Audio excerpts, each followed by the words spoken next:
pretty crappy situation to be in. I don't like it at all. I'm a pitcher that pitches, and I don't like sitting on the sidelines watching someone else do my job for me.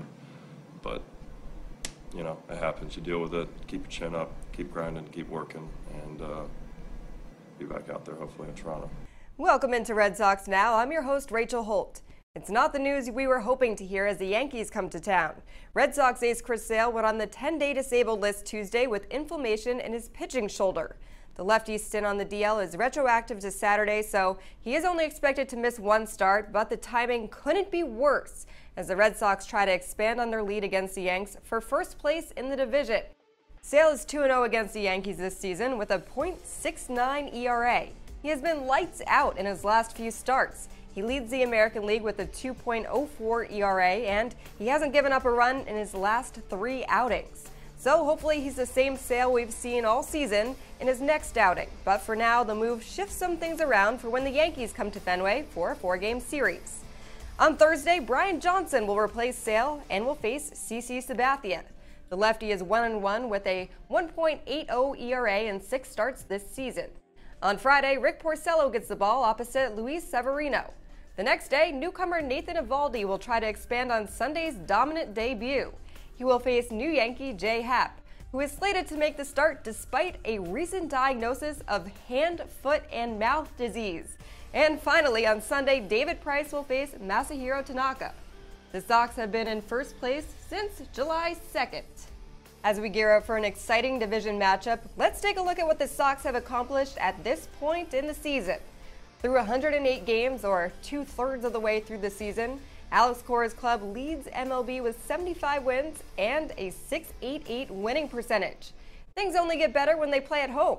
They have won 14 of their last 17 games at Fenway Park, and their 38-15 home record holds at least a share of the ML lead. Okay, so the Sox roster is crushing it. But that doesn't mean there isn't room for improvement, and Dave Dombrowski is doing everything in his power to make this a World Series champion team. That includes picking up some guys ahead of Tuesday's MLB trade deadline. In addition to Nathan Eovaldi, the Sox added Ian Kinsler to their roster. In exchange for the second baseman and cash considerations, the Sox dealt 2 minor league pitchers to the Angels. The 36-year-old Kinsler is batting .239 this season with 13 home runs and 32 RBI.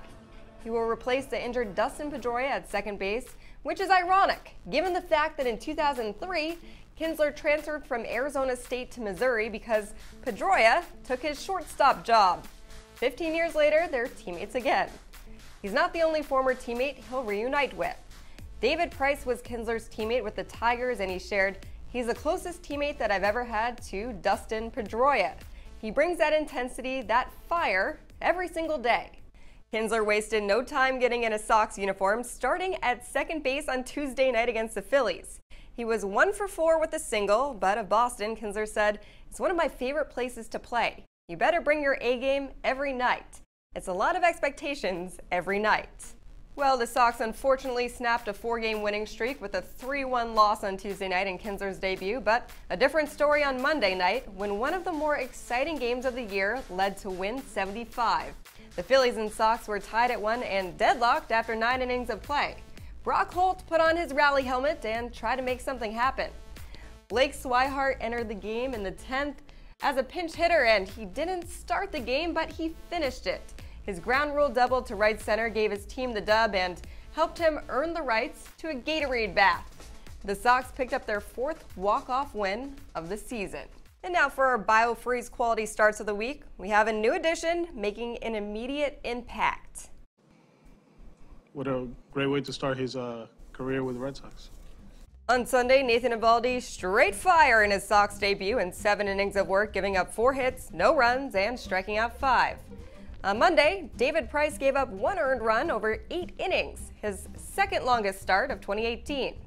And on Friday, Chris Sale tossed 6 scoreless innings with 10 strikeouts. And now for our social drive presented by Ram, here's Casey McDonald. It's your social drive, and it's presented by Ram. Celtics forward Jaylen Brown is taking part in the Junior NBA Indonesia National Training Camp, long name. He's doing some martial arts training over there. In his spare time, he's also showing the world that he can crush a baseball, ahead of the trade deadline, no less. So the Red Sox are replying, "What about 10th?" You have to head to the team's Twitter to see the whole video. It is awesome. NESN.com's Zach Cox with the photo of the day from Patriots camp. Former Patriots wide receiver Tyquan Underwood, he was a guest. Zach rightfully labeling him the hair goat for obvious reasons. And then our guy and Super Bowl champ Matt Chatham replying, so jealous. It's funny. ESPN's Diana Rossini reporting, Browns quarterbacks Tyrod Taylor and Baker Mayfield have acquired an RV and parked it here on the premises for training camp so they can have a top secret clubhouse. Only quarterbacks allowed inside for now, and there is no name yet. They won't say what's going on inside. This is so wonderful. That's your Ram Social Drive. The all-new Ram 1500. Comfortably, the most luxurious truck in its class. The most capable Ram 1500 ever, and why more people are switching to Ram than ever before. Thank you, Casey. In this episode of Small Talk on NESN Clubhouse, we wanted to find out what kind of music some of our favorite Sox players like. So here's what they had to say. Hi, my name is Paulo. There's 3 things that I like a lot. It's pop, country, and rock. What kind of music do you like? It just depends on what I'm doing. If I'm outside, if I'm at the beach or if I'm at the pool, I like listening to some relaxing music. When we get into the clubhouse, we play some, pretty loud music to kind of get everyone motivated.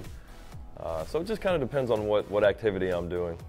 I listen to kind of everything under the sun, from country to hip hop to EDM. I think if it's good music, it's good music. It doesn't matter what it is. But I love EDM music, techno music. That's kind of my thing.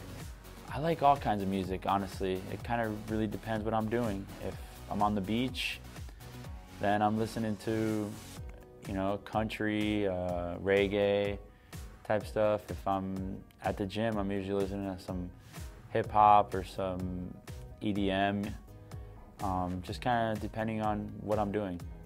Hello, my name is Johanjo. I like to go on YouTube and listen to music or dance.